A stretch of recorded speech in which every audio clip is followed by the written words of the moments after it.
Okay, guys, yeah, I'm William, and this is Her Grace Lindbergh. She has decided to dress up, I think, a little bit in yeah. What chapter are we doing today that calls for such We are a regal doing bearing? we are doing the fabled meeting of two kings, one true king and one pretender. Stannis Baratheon has laid siege to Storm's End, and Renly has turned around from his trek towards King's Landing and has ridden to meet him.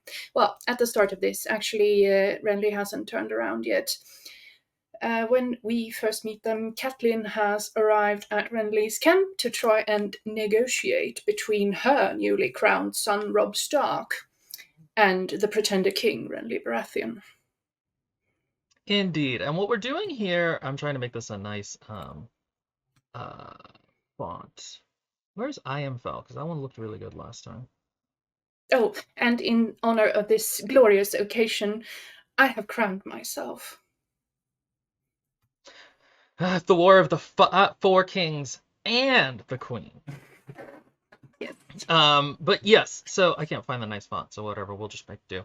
Yeah, and so this is our third part of our Stannis Baratheon deep dive. Me and Limburg are both shameless Stannis stans. And so in the previous ones, we looked at kind of where he's at in he's in the underdog position very much because he doesn't have enough men. He has like the truest claim to the crown. We've also been shown that he is like a very brittle, or not brittle, but very unyielding character in terms of what he thinks is right and wrong. And that, there's a certain amount of brotherly tension between him or brotherly tragedy between him and Renly. And so I wanted to these are both from Catelyn's point of view, like we said. And they're both first her meeting with him and then they're meeting together. And there's only one chapter in this book, one interaction Renly and Stannis have, but it's such a good one. And it's also like the last time you see Stannis in the book. And I think it's really a testament to Martin's writing that he's able to make all of that work so well with so little time. Something that he may have trouble with in later books in terms of doing things on time. What do you mean, William? Are you trying to say that the glorious author completely lost control of his own shit and started just writing kind of fan fiction of his own work? Um, uh, well, like I said, if you're ever having trouble writing, Martin's answer is add more Greyjoy points of view. And hey guys, how was the audio by the way? Because we were having a little bit of issue before. Limburg was a little tinny to me, but in terms of like the sound level, Yeah, how's it going? apparently I sound like shit today. Well, she's Swedish, guys. All right, let's share screen. Indeed, this is my Baratheon inspired crown. Because in the TV show, Renly has a crown of like little vines. Yes. Yeah, really you should have the crowned stag as yours, but I should, but I tried searching for crowns and it just didn't show up. It was very difficult finding them. It's like people I don't t crown I themselves regularly. not anymore. Not anymore. I forgot to bring my mouse over, so I will not be highlighting as we go, but we had already highlighted some stuff. This time we did a little bit of research beforehand. Oh, apparently you're quiet, Will. She has to match William's beard. It is a regal beard. All right, Mm-hmm. let me set audio levels. Let's do automatically. Is that As the better, whore guys? of Babylon, I need to dress myself in gold and jewels. And I didn't think you were religious. You know your references. Let's see. Yes. Okay. I think I have put blue as parts we are gonna read. Yes, blue is parts we are gonna read, and gold is parts we're gonna skip. What I about the think. pink? Pink is the parts I think we're skipping. Uh, yes, I believe so. Okay, so basically, again, what I wanted to Queen of Hoyas. Oh, that's so true.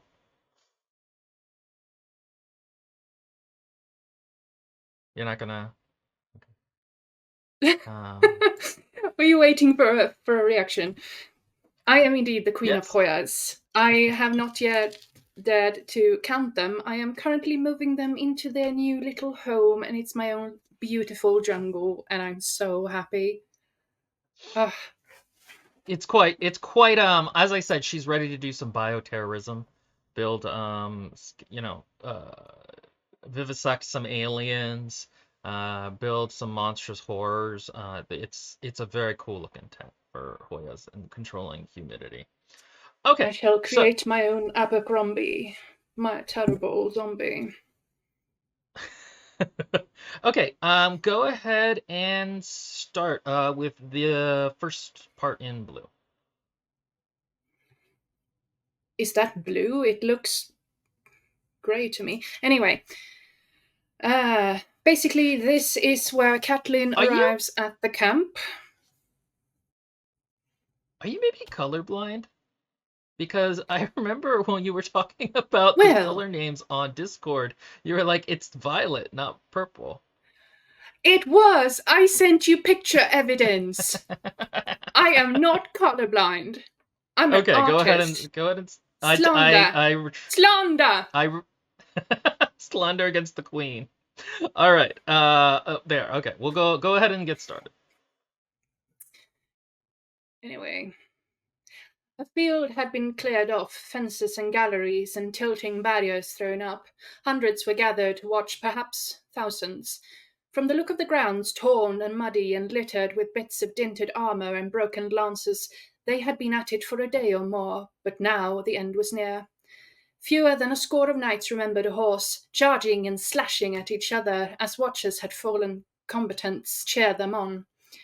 She saw two destriers collide in full armour, going down in a tangle of steel and horseflesh.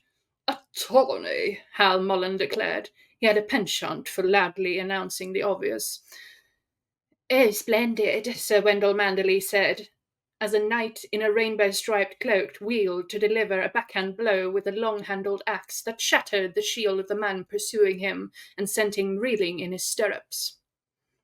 Okay, so the reason I wanted to include this is because there's going to be a theme in this chapter of Catelyn, who has come from Rob's camp, which is very like dirty, and they're really going to war, and then she herself has been on the road for a while, not really living too well. And so there's going to be a contrast between that and Renly's kind of procession tourney, that's not really so much we're going to war as we're having like a good time. And that contrast is important because Renly's entire claim to the throne is essentially like, I'm good looking enough to be king, so I'm going to be king. It's like it is a royal claim based off of aesthetics, that I look like a king and these look like my knights in the Knights of Summer or Spring. Or no, Summer, I think Catelyn will call them later. And that's going to contrast with Stannis, who has like no troops but the truer claim. Hey, Court. Yeah, hey Courtney. And so that's also something that is just a topic Martin is really interested in, is like the aesthetics of knighthood versus actual knighthood, the aesthetics of something looking, a certain way versus the true reality of what that costs you. So like Brienne is a good example of this in the book, where she doesn't really look like a knight, but she still keeps true to knight vows in a way that a lot of other knights don't, who might look the part more. And then that's also a theme throughout with Jamie. Indeed. The North don't even knights. In the North, the men are just warriors. As even a Yes. contrast, like the North does not have the same tradition of heraldry. So Catelyn has just seen Robb sort of battle it out with his powerful vassals, who are all grown men with their own interests and glory to gain from this war. And now she comes down to Renly, who is play fighting with his shiny new soldiers. Yeah, exactly. And so that's kind of an important thing to foreground as these go. And then there's this whole bit about like, hey, they're like, you should kneel for Stan or for and she's like, no, I'm not gonna, and we're not gonna sit here and talk about it. And so then she says, this is madness, Catelyn thought. Real enemies on every side, and half the realm in flames. And Renly sits here playing at war like a boy with his first wooden sword. So very, very nice way of saying that. Uh, Mhm. oh, okay. So this is just more of that. Um, do you want? Yeah, let's just read this part pretty quick, starting with Your Grace. Um, and by that you mean me. I can Oh read it if God, we you have would a like, lot but of I know delay. everyone very appreciates your theatricality. Yes, it's just we have a lot of delay, Will. So if you would be clear and concise, that would help. Ah, yes. All right. Well, I order you, Your Grace, to read the part that starts with Your Grace. You may request, humble peasant. Your Grace, Sir Cullen of Greenpool swung off his horse to approach the gallery. I beg your leave. He went to one knee. I have the honour to bring you the Lady Catelyn Stark, sent as an envoy by her son Rob, Lord of Winterfell. Lord of Winterfell and King in the North, sir, Catelyn corrected him. She dismounted and moved Sir Cullen's side. King Renly looked surprised. Lady Catelyn? We are most pleased. He turned to his young queen. Marjorie, my sweet, this is the Lady Catelyn Stark of Winterfell. You are most Okay, welcome but here, could Lady you? Stark, the girl said, all soft courtesy. I'm sorry for your So, loss. one maybe just note about your voice acting. Could you make Renly like gayer? Like, you know what I mean? Just like a little, just add in a little bit of the gay personality there. Ha, ha, ha. All right. I just care about LGBT representation. That's all I care about. Okay. I'll read this next part. You are kind, said Catelyn. My lady, I swear to you, I will see that the Lannisters answer for your husband's murder, the king declared. When I take King's Landing, I'll send you Cersei's head. And will that bring my Ned back to me? She thought. It will be enough that to know that justice has been done, my lord. And so this is like, Martin often has like little thoughts characters think to themselves, which I don't feel like are too unsubtle. I feel like they're good ways of kind of grounding the reader in what's going to happen. I've talked a lot before about, authors who are too unsubtle versus, they just say the thing versus they don't say the thing. And this just really highlights. Sorry, my dog has decided that he wants to sit next to me, even though there is no space for this. One moment. The animals are helping. They're like, Will, you look like you need a little bit of help there. That joke was a bit. Allow me to assist you.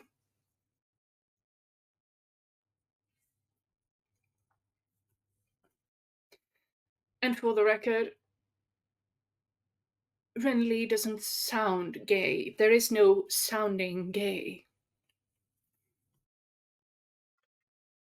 Oh, that was very offensive. Come on, you can do this. You know you can fit here. You're such a funny animal. I love you, but what are you doing? Okay, I just there have we to go. sit on you. He actually probably wants to. He's a little bit too large to be a. Oh my gosh, calm down. He's a little bit too large to be a lapdog, but he kind of thinks he is one. I know. I love you too. I've seen your Okay. dog in pictures. He is not too big for being a lapdog. You'll just have to hold him. You would be so. Oh my gosh. Okay. Use All your right. big, There we go. strong man arms. He's almost lapdog. That's true. I do have big strong man arms. For the record, people who are wondering, ladies in the comments who are wondering. Yeah, no, he's such a funny animal. Okay. Yeah.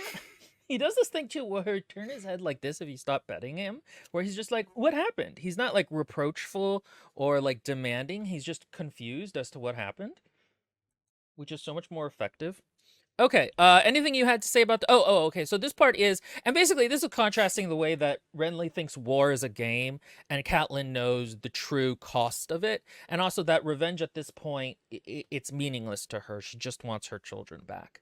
That's going to be a big thing throughout the novel is that she wants her daughters back, and that's why she lets Jaime go at the end of the book, which I always kind of thought was just stupid, but whatever.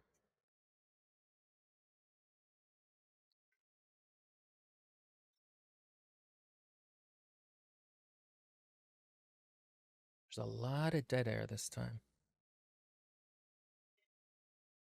Are you waiting for me to say something? Yeah.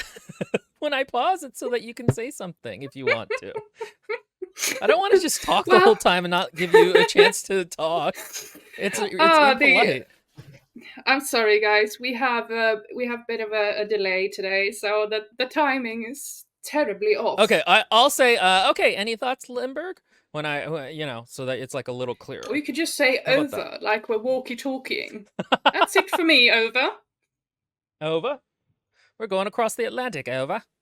Oh, I'll say it in a British accent too, like we're old-timey warplanes. All right, that's it for me. Over. Yeah, yeah, please, because this stream needs more of your humor. Fine, Cockney. All right. Well, Fritz is on the way. We got tigers and bombers. All right, over. Oh well, blimey, governor. Exactly. Oh, see, there you go. Okay. Will is super quiet and Limburg is booming. It's weird. Oh, I'm so sorry. Will has been telling me my audio is shit, so I'm overcompensating. Oh my god. Calm down. All right, this should be better. This should be much louder. I don't know though. Huh. All right, let me know if it's still a problem, guys. Could it be your crap top sabotaging us, Will? Oh, you know what's hilarious? You call it that, but literally the S key has fallen off. Just completely fallen off. I'm going to have to buy a replacement for it. This laptop, by the way, is how old now? 5, 6 years? It's a really good one, but it's really cute that you think I'm joking when I call it a crap top. I don't. I know you're racist, but in this case, I'm choosing not to bring that forward on the stream so we don't lose viewers. Because, by the way, people, right now, this is a Patreon-only stream on Unresolved Textual Tension. But soon, we're going to be spinning this off into its own channel. And we have an unreleased or unannounced book club coming up. We're going to be doing 4 of us, me, Lindbergh, and then 2 mystery guests. They're not Marie and Katie, are going to be rereading the whole series, which I think should be fun. 2 beautiful, busty, bootylicious women.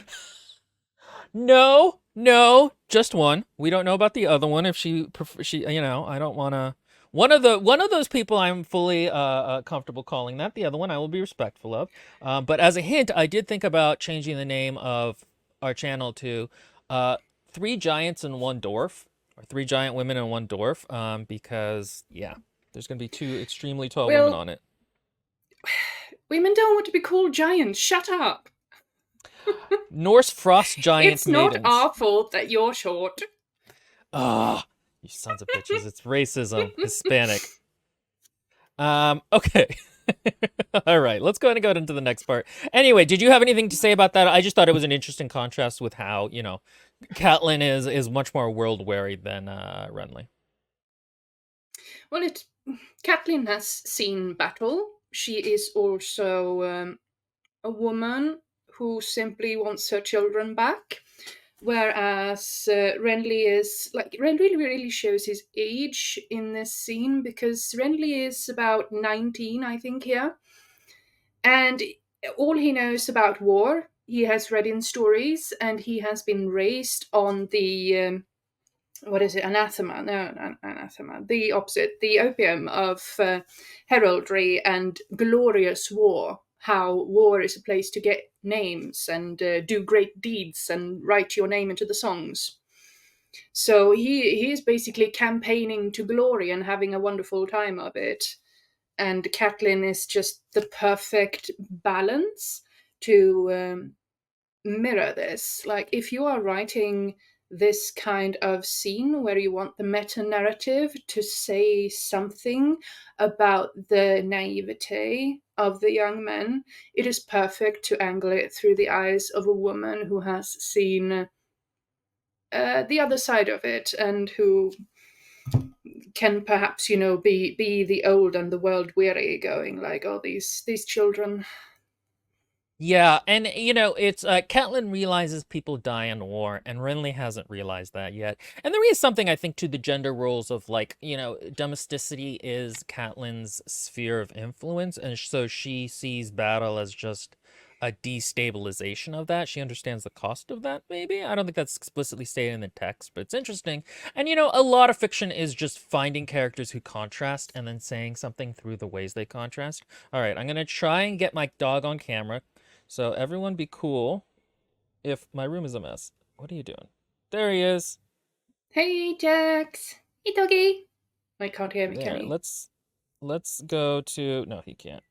Oh, crap. Thank Hold you, on, Quill. Here we go. Look at him. And then if I stop Potato. long enough, he'll be like, yeah, he's cute. But see, he's like a little too big to be a lapdog. All right. No. No. My cat is the same size, and he's just like, you're just gonna have to hold me, Mummy. I don't care about you or what you're doing. Just hold me. And then I hold him. To be fair, cats because are he is cats my are kind of gaslight unreasonable. master. Okay, so they talk more about this, but it's all in red, which means I didn't think it was probably that interesting. There's a little bit here where Renly is like a little bit like dismissive of Catelyn, which just Renly really is the worst. But we wanted to speed through this because we definitely wanted to get to the Renly and Stannis conversation. Sorry, guys, I realize that because it's so zoomed out, I should probably be more zoomed in. Okay, so the next part we were going to talk about, okay, so this part here. The height of folly was reached when a plump, they're in like a banquet now, which is super nice, and there was a lot of descriptions of food, which I enjoyed, but Lindbergh was like, The height of folly was reached when a plump fool came capering out in a gold-painted tin with a cloth lion's head and chased a dwarf around the table, whacking him over the head with a bladder. Finally, King Renly demanded to know why he was beating his brother. Why, your grace, I'm the Kingslayer, the fool said. It's Kingslayer, fool of a fool, Renly said, and the hall rang with laughter. Lord Rowan beside her did not join the merriment. They are all so young, he said. It was true. The Knight of Flowers could not have reached his second name day when Robert slew Prince Rhaegar on the Trident. Few of the others were much older. They had been babes during the sack of King's Landing, and no more than boys when Balon Greyjoy raised the Iron Islands in rebellion.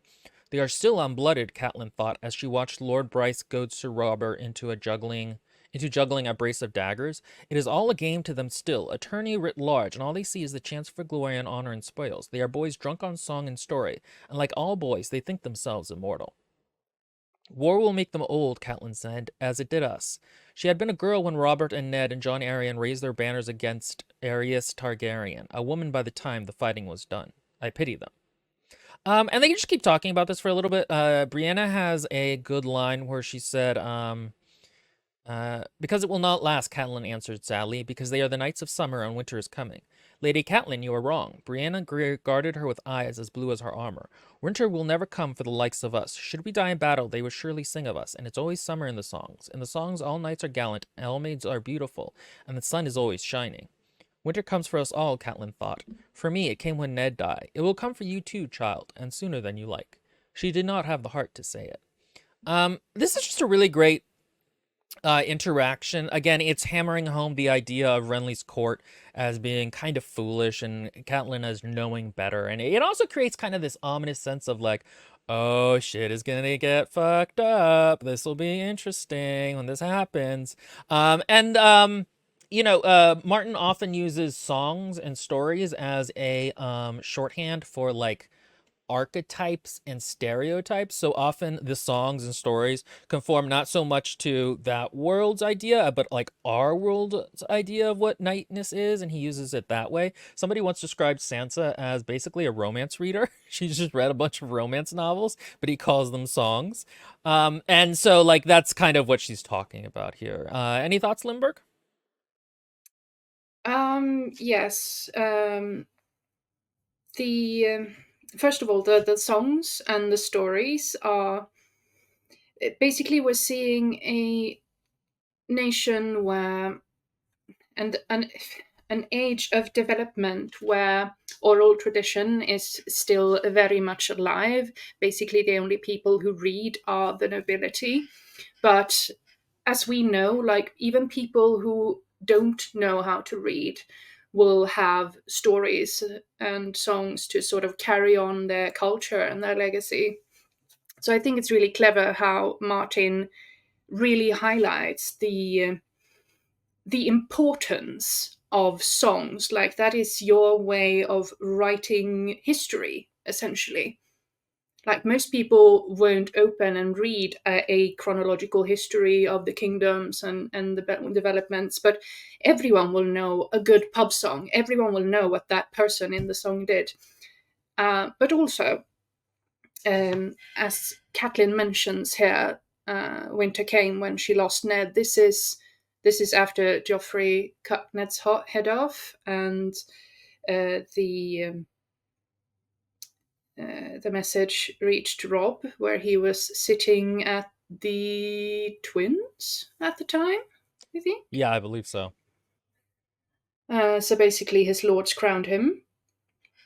So that is, it is also, Catelyn's mind state is a reflection of her grief in this moment as well. She is grieving her husband. She wants war to end, and she is basically sitting here stewing in her misery at this joyful feast with lots of children playing pretend war. I also think it's very chilling, the bit that William read about where Renly's like, the fool calls him a kinslayer, and he's like, haha, no, it's Kingslayer, fool.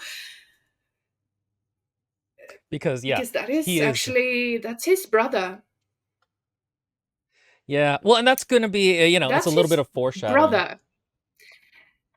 And the rightful king. That he is joking about slaying. Like, he shows such an apathy and such an ignorance. Like you can tell that it's maybe not entirely real to his mind, all of this. Yeah, again, there's that idea of it. And it also just shows a certain callousness on Renly's part. Sorry, guys, I'm fixing the cord to my computer because it keeps coming out. Again, if you call it a crap top, our friendship is done. Okay, there we go. Yeah, it is nice and it is creepy and it is a nice little bit of foreshadowing. And yeah, it's something I really enjoy. So we can go ahead and skip to the next part, I think, if there's Oh no yes, Sansa is such a Sarah J. Maas reader. That is slander. That is absolute slander. I will not accept it. I like She Sansa. There's she would no way. simp so hard for the noble No. shadow daddy. Her glorious prince who treats her like his beautiful queen. She would love that. No. No, no, no. She's not for the dark anyone. She would Well, be, you again. you are not objective on Sansa, so shut up. Okay, well that's as far as we're gonna take that little bit of lore dump. Okay, you want to start with the part that says "This way, my lady"? Let's see. This way, my lady. The king took her through a low door into a stair tower. As they started up, he said, "Perchance it is Sir Barristan Selmy with your son at River Run?" "No," she answered, puzzled. "Is he no longer with Joffrey? He was the Lord Commander of the Kingsguard." Renly shook his head. "The Lannisters told him he was too old, and gave his cloak to the Hound. I'm told he left King's Landing vowing to take up service with the true king. That cloak Brienne claimed today was one I was keeping for Selmy, in hopes he might offer me his sword." when he did not show up at Highgarden, I thought perhaps he had gone to River Run instead. We have not seen him. He's old, yes, but a good man still. I hope he has not come to harm. The Lannisters are great fools. They Okay, so I climbed a want to few more pause there. steps. Okay, cool. Because we'll get into that in a second. But why I left this in here is for people who remember, and they kind of explained it a little bit here. Sir Barristan Selmy is a very respected knight who was the commander of the Kingsguard, and the Lannisters were like, okay, bye, because they're dumb. And the thing about it that I find interesting is that in a feudal context, legitimacy is massively important to the king because that's really the only power he actually has is legitimacy. There's no central state to the whole military doesn't answer to him. He has a retinue of retinues essentially in terms of his structure. And so Barristan Selmy is like a token of legitimacy. He would be seen by people as like, oh, okay, we respect his opinion and he's gone there. It's the same thing as wearing a crown. So there is an extent to which Martin is playing on, the aesthetics don't make you correct or don't the vows of knighthood do not necessarily mean that you will act as a knight, but there is an extent to which in a feudal setting you need a crown, you need to dress well, you need to fit people's ideas of what a king is and how a king acts, or they'll just realize, you know what, you're not really a king. And you could even make the argument that part of the problem with Stannis is that he doesn't really look like a king or carry himself like a king, and so people are like, you're kind of grumpy, we don't like you. Over. Thank you. Well, there is a point where I think it's Viserys who asks, no, not Viserys, Varys, who asks Tyrion, where does power lie? Who holds the power? Is it the man with the sword? Or is it the man who employs the man with the sword? Or is it a king? And who decides where power lies? And that is a kind of way that Martin sort of indirectly states his themes with these books. And Sir Barristan is a true sign of legitimacy because he served the old Targaryen kings, and he was loyal until the very end, until after Robert had defeated the Targaryens and cast them out. And only then did he serve Robert, and he served him faithfully until his death. And then the Lannisters cast him out. So Renly is clever to see how important Barristan is. Renly is clever because he understands that what makes a king is the goodwill of people. And he understands that the concept of a king is in great part a myth. Like the king is someone special, it is someone of true legitimacy, it is someone that is above normal people. And how do you make people feel that you are basically a descendant of something godly? How do you make them feel like you are superhuman? It's by presenting yourself in a certain way, and Stannis has absolutely no sense for this. But I also think it is so funny and how stunningly egomaniacal he is in thinking that Barristan would ever serve Renly. That is actually such a good point that, that shows a certain level of delusion of no, Selmy would and he should know Barristan Selmy too, because he was at court. He should know there was no way Selmy would ever go okay, yeah. It's actually kind of odd that he understands the game, but he doesn't understand his part in the game. He doesn't understand himself, really.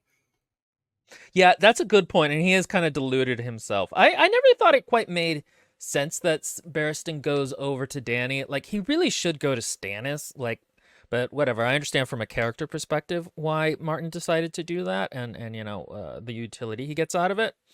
Okay, so if you want to read the next part, then we can start with if I may speculate just why Barristan goes to Dany.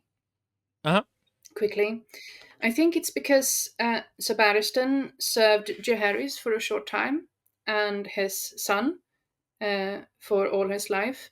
So he has seen the times where the realm was stable, because Jaehaerys was a good king. He has seen the time where the crown had money, the crown had competent rulers, advisors. Even when the Mad King went mad, like the Mad King wasn't always mad. He went mad over time. So Barristan remembers times that were better with Targaryens, and then Robert came around, and Robert was a great warrior, a great man, and a terrible king who didn't at all bother or care about kinging. So Barristan has seen the decline of the Seven Realms that led to this brewing conflict now, and I think that's why he's like, who is the true king? Yeah, I think that's a good point. It also actually plays in a little bit to like the riddle Tyrion was given in terms of like who truly holds power. Barristan is like, okay, well, who truly has a claim? And yeah, he remembers the Targaryen rule as like good right up until the end. It's actually funny because Mm-hmm. I think later in the book people think fondly of Robert, even though Robert was a terrible king, because at least there was there was peace in the realm at the time, even if it was mostly John Arrington. Is it John Arrington? Yeah, no, John Arryn. John Arryn. Jon Arryn. Yeah, yeah. Arryn. John. There's another John, the But gay one in wherever I forget. John something else. Anyway, do you want to go what? ahead and start reading this part? There's another. I mean, there's Yes. Jon Snow, but then there's another John in Feast or Dance of Dragons, whose name I forget. Who I was trying to think of his last name and I can't do it. I Connington? just remember he's huh Connington. Connington. Yes, okay, that's the one. Yeah. So I think it's like Arrington, but with a C and an O. Oh, look at you! You've only read it 17 times. No, probably Um, just 15 times. Yes. Raggedy Manatee. That's an awesome name. Raggedy Manatee. I love manatees. Regular minute, John Connington. Dugong, And Courtney had said, dugong, I it's was the thinking the same thing. Limburg, he galaxy. served several kings. Yes. And also, he knows Renly, and he knows Stannis. And, I love Stannis, but he knows he has seen how unreasonable and angry Stannis has been sitting on The throne? help Robert's council, Oh, yes. because Stannis Yeah, has and so been incredibly bitter for all these years. yeah, and there's some mention, I don't remember where, that like Stannis would kind of kill all of his enemies and like purge the Lannister power base, and that would be very bad, which I don't actually think is true, because after this Stannis will take on Renly's power quite easily. Uh actually forgive people quite practically. Okay, we should hurry though, because we're still pretty early on. Yes, sorry. Go ahead and read this part. On the night of Robert's death, I offered your husband 100 swords and urged him to take Joffrey into his power. Had he listened, he would be a regent today, and there would have been no need for me to claim the throne. Ned refused you. She did not have to be told. He had sworn to protect Robert's children, Renly said. I lacked the strength to act alone, so when Lord Eddard turned me away, I had no choice but to flee. Had I stayed, I knew the Queen would see to it that I did not long outlive my brother. Had you stayed and lent your support to Ned, he might still be alive, Catelyn thought bitterly. I liked your husband well enough, my lady. He was a loyal French Robert, I know, but he would not listen and he would not bend. Here, I wish to show you something. They had reached the top of the stairwell. Renly pushed open the wooden door, and they stepped out into the roof. So, going back to this for a little bit, when we were going over this, you said the funny thing is that, like, he's literally just like, well, I just ran away. I didn't have any choice. I'm a coward. Just like literally admits it, which is very Renly-ish. And like there is an extent to which he's correct in that like Ned maybe should have made different decisions based off of realpolitik. Oh, hey, Val. Yes, but also, he was already running when he met Ned. No, it's a good point, and Catelyn's actually correct in that, like, if he had stayed, they might have been able to work things out. Um, and so it's Yeah. like, it's kind of shitty. He's not totally wrong, but it also gives you a good sense of his character and how Renly shiftless he is. chose to play it safe and escape King's Landing. Yeah, exactly. All right, Renly you can read this serves next part. Renly. Oh, yeah, that's where they are. Lord Caswell's keep was scarcely tall enough to call a tower, but the country was low and flat, and Catelyn could see for leagues in all directions. Wherever she looked, she saw fires. They covered the earth like fallen stars, and like the stars, there was no end to them. Count them, if you like, my lady, Renly said quietly. You will be counting when the dawn breaks in the east. How many fires burn around River Run tonight, I wonder? No, the River Run. Catelyn could Oh, hear you're faint music yeah. drifting from the great hall, seeping out into the night. She dare not count the stars. I'm told your son crossed the neck with 20,000 swords at his back, Renly went on. Now that the lords of the Trident are with him, perhaps he commands 40,000? No, she thought, not near so many. We have lost men in battle and others to the harvest. I have twice that number here, Renly said, and this is only part of my strength. Mace Tyrell remains at Highgarden with another 10,000. I have a strong garrison holding Storm's End, and soon enough the Dornishmen will join me with all their power. And never forget my brother, Stannis, who holds Dragonstone and commands the Lords of the Narrow Sea. It would seem that you are the one who has forgotten Stannis, Catelyn said, more sharply than she had intended.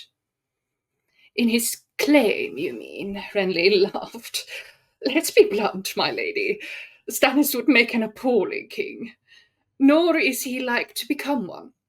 Men respect Stannis, even fear him, but precious few have ever loved him. Let me see if we want to read the whole next part or if we want to talk about this a little bit. Basically, Renly is making an argument here that, like, he just has more power. And he'll keep saying that, actually, yeah, let's go ahead and just read the next part, if that sounds good to you, Lindbergh. Hmm? He is still your elder brother. If either of you can be said to have a right to the Iron Throne, it must be Lord Stannis. Renly shrugged. Tell me, what right did my brother Robert ever have to the Iron Throne? He did not wait for an answer. Oh, there was talk of the blood ties between Baratheon and Targaryen, of weddings 100 years past, of the second sons and elder daughters. No one but the maesters cared of any about that. Robert won the throne with his warhammer. He swept his hand across the campfires that burned from horizon to horizon. Well, this is my claim. As good as Robert's. Scrolly, scrolly.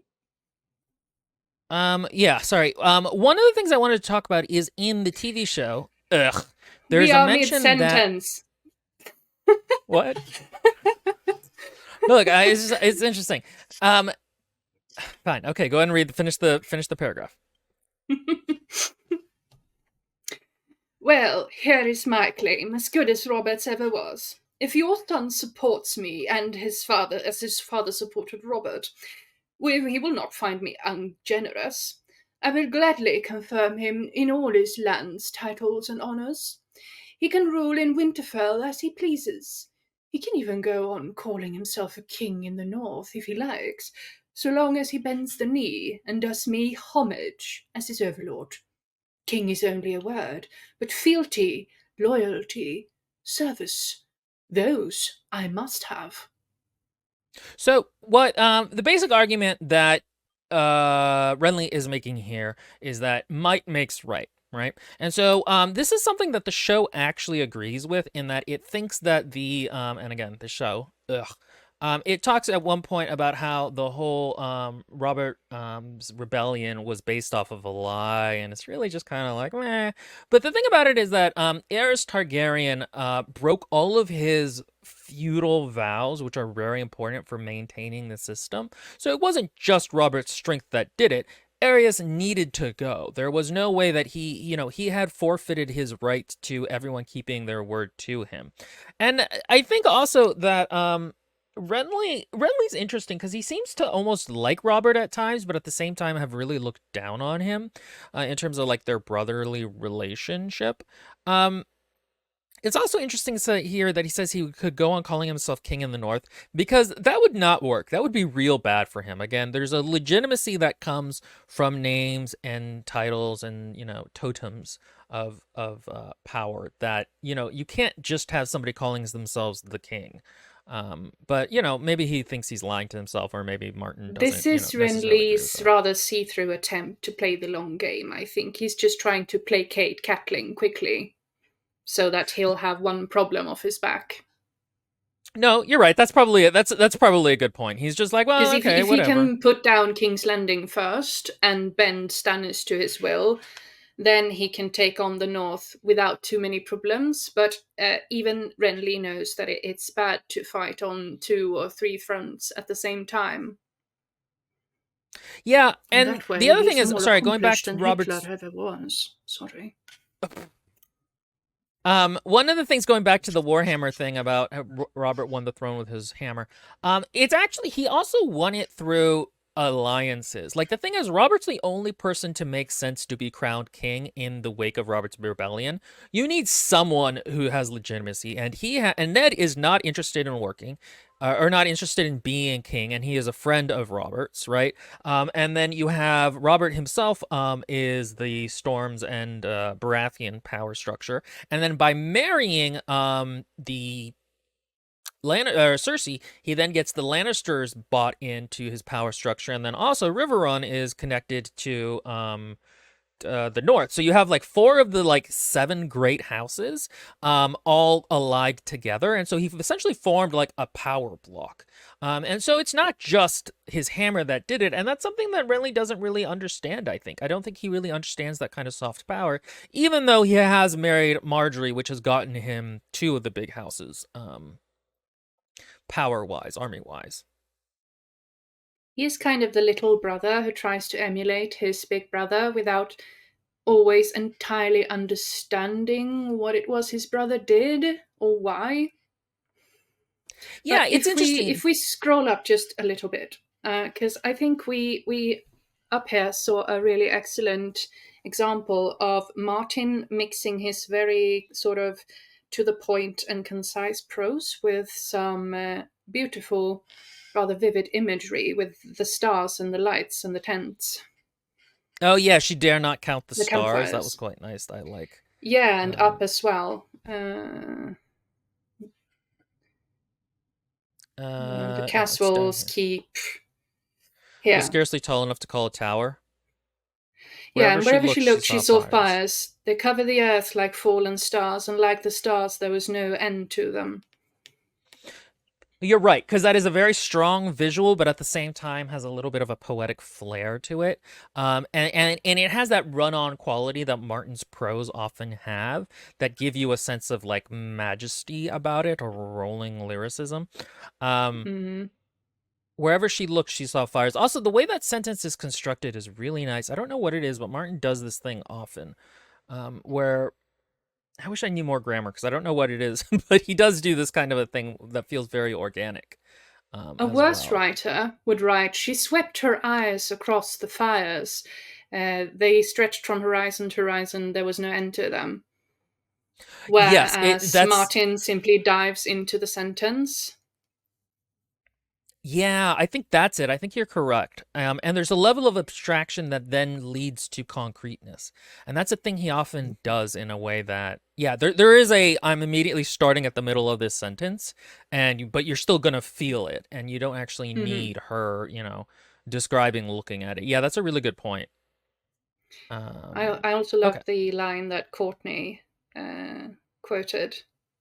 Swept a hand across the campfires that burned from horizon to horizon. It's very elegant and very picturesque. Yeah, and it kind of gets you in the medieval feel, while at the same time feeling very concrete, grounded. Let's go ahead and read this part. It would seem that you are the one who has forgotten Stannis, Catelyn said, more sharply than she'd intended. His claim, you mean? Renly laughed. Let us be blunt, my We've lady. already. Stannis... Did we? Go down. Tell me what... Oh, you're right. Oh, wow, okay. I mean, he will not, okay, king is only, okay, and if he will not give them to you, my lady, talking about, Rob there. I mean to be king, my lady, and not of a broken kingdom. I cannot say it plainer than that. 300 years ago, a Stark knelt to Aegon the dragon when he saw he could not hope to prevail. That was wisdom. Your son must be wise as well. Once he joins me, this war is good as done. Renly broke off, suddenly distracted. What's this now? Or as, Lindbergh would say, what's this now? The rattle of chains heralded the raising of the portcullis. Down in the yard below, a rider in a winged helm urged his well-lathered horse under the spikes. Summon the king, he called. Renly vaulted up into a crenelle. I'm here, sir. Your grace. The rider spurred his mount closer. I came swift as I could from Storm's End. We are besieged, your grace. Sir Courtney defies them, but that's not possible. I would have been told if Lord Tywin had left Harrenhal. These are no Lannisters, my liege. It's Lord Stannis at your gates. King Stannis, he calls himself now. And this is just very typical Martin ending the chapter on a really interesting note that makes you want to read the next chapter, even though the next chapter won't be for like in this plot line won't be for like 5 or 6 chapters in its own right. He's very much a short story writer, and that's what and I've talked before about how the chapters are structured in a short story way, and that's one of the things that makes them really effective. Yes, I think that is actually rather brilliant, and it's something I would want to emulate. Like each chapter needs to tell a very compact little short story and sort of lead it drives the plot forward, but they also lead into each other, sort of.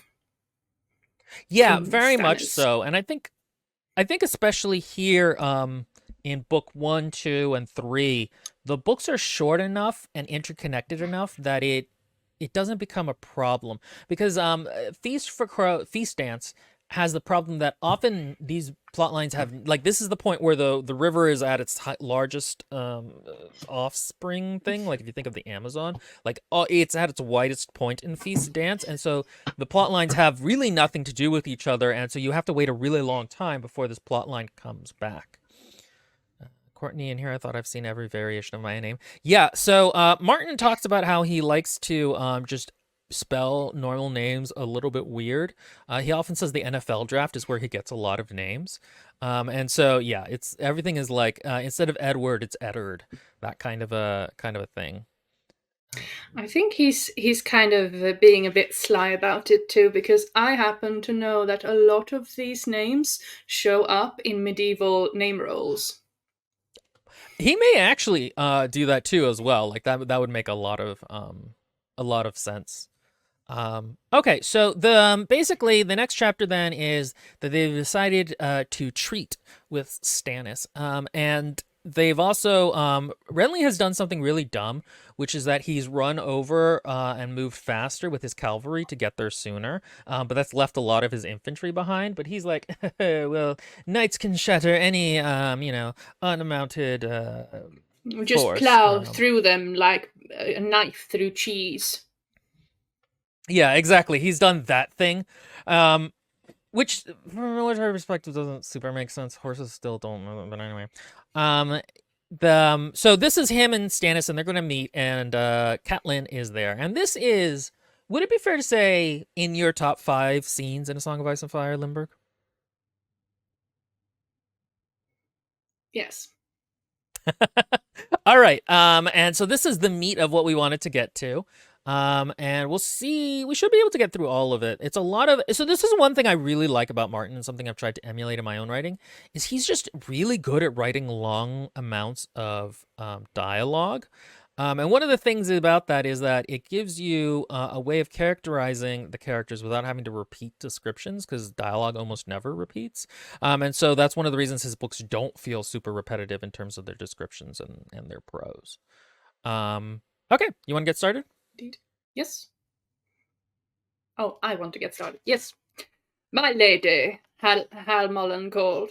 2 raiders had emerged from the tiny little camp beneath the castle, and were coming towards them at a slow walk. That will be King Stannis. No doubt, Catelyn watched them come. Stannis it must be, yet that is not the Baratheon banner. It was bright yellow, not the rich gold of Renly standards, and the device it bore was red, though she could not make out its shape. Renly would be last to arrive. He had told her as much when she set out. He did not propose to mount his horse until he saw his brother well on his way. The first to arrive must wait on the other, and Renly would do no waiting. Oh, it's Catelyn. That was Catelyn, yeah. Yeah, sorry.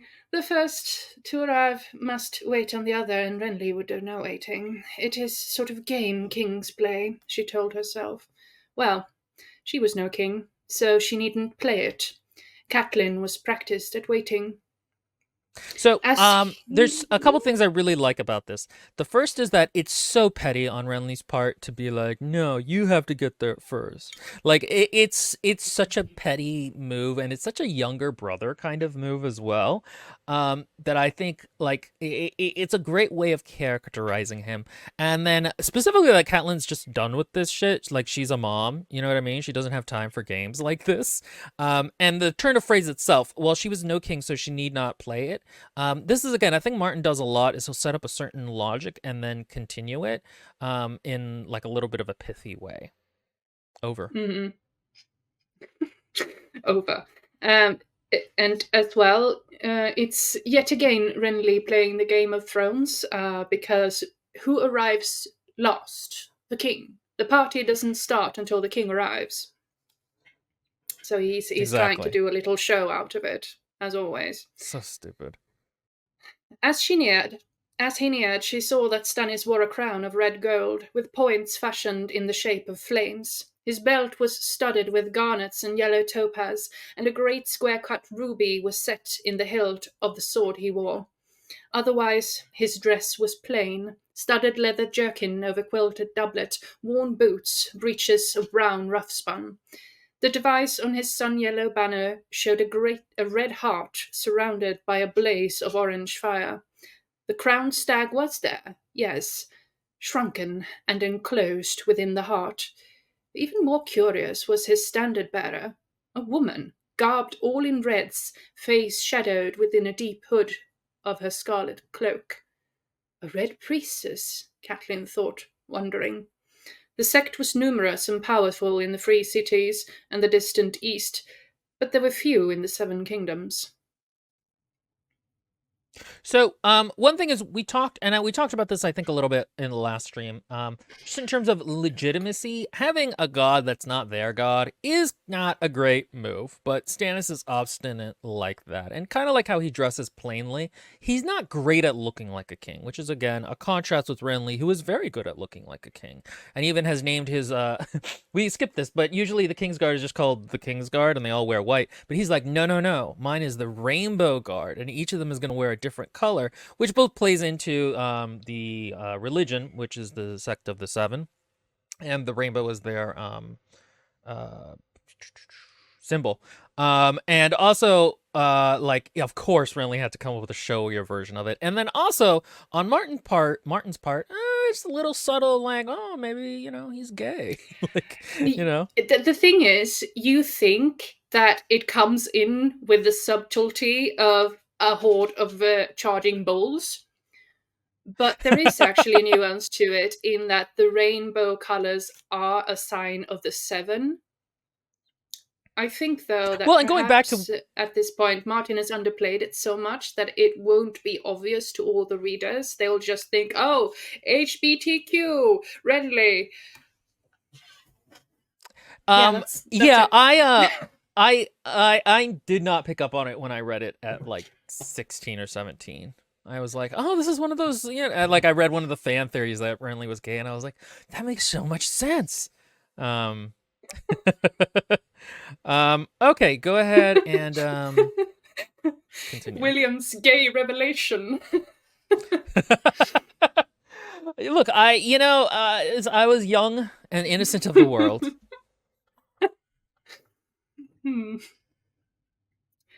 Lady Stark, Stannis Baratheon said with chill courtesy as he reined up. He inclined his head, bolder than she remembered. Lord Stannis, she returned. Beneath the tight trim beard his heavy jaw clenched hard, yet he did not hector her about titles. For that she was truly grateful. I had not thought to find you at Storm's End. I had not thought to be here. His deep-set eyes regarded her uncomfortably. This was not a man made for easy courtesies. I'm sorry for your lord's death, he said, though Eddard Stark was no friend to me. He was never your enemy, my lord. When the Lords Tyrell and Redwyne held you prisoner in that castle, starving, it was Eddard Stark who broke the siege. At my brother's command, not for love of me, Stannis answered. Lord Eddard did his duty, I will not deny it. But did I ever do less? I should have been Robert's hand. So this is such a great Stannis moment because he's so grumpy. I love the part where he almost just blurts out like, I can't tell a lie. I'm sorry. Because like the easy thing would be just to say that I'm sorry for your lord's death. But he's like, oh no, that's too close to misrepresenting my feelings. So I immediately have to blurt out that I actually didn't like him that much. Which is just, it's very, as someone who often has trouble being overly truthful, that really resonates with me of like, I don't want to misrepresent what I'm feeling, even if it's a little rude. And then even here, she's like, well, you know, he helped you out. And he's like, yeah, but that wasn't a friendly thing. That was just duty. It's so funny. And then he's like, I should have been Robert's hand. It is really, it is just very funny how grumpy Stannis is. And again, I love the part where she's like, he's bolder than she remembered. Like, again, the thing that makes Stannis kind of work is that he is undercut by the narrative, but he also knows he's being undercut and resents it. Like, that's what always makes him such a funny character to me. Yeah, and his really awkward, forced honesty, it's endearing to me because it makes him the odd one out, yet he can't help it. He just must blurt these awkward things out, and then he's like, oh shit, I said it. Yeah, and I mean, again, that goes to the fact that he is not, you know, made for easy courtesies like Renly. Okay, we can read this next part if you want. By we, you mean you? No, you can read it. So I know this scene is important to you, and I'm sure lots of people reading are like, oh my gosh, we want to hear more of Lindbergh's gorgeous voice. This scene is so important to me.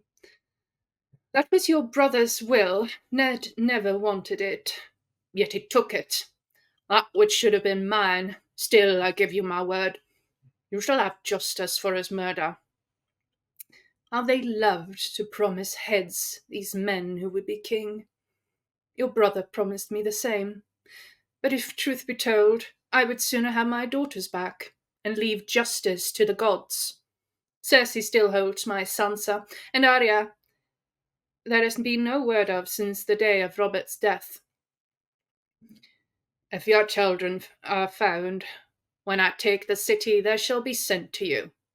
Alive or dead, his tone implied. And when shall that be, Lord Stannis? King's Landing is close to your Dragonstone, but I find you here instead.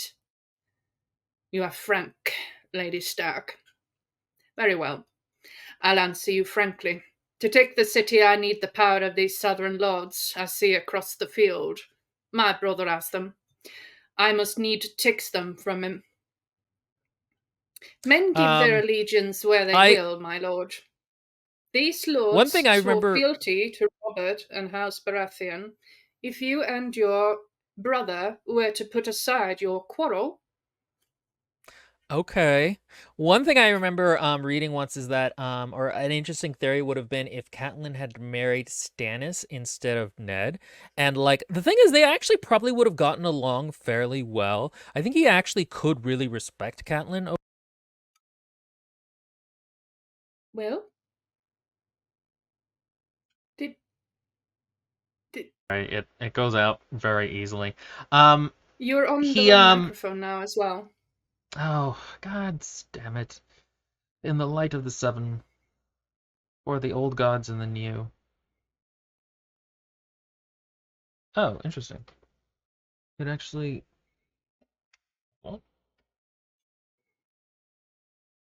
I don't know how the Okay, audio of this are we microphone. good? Yeah, now you sound like you usually do.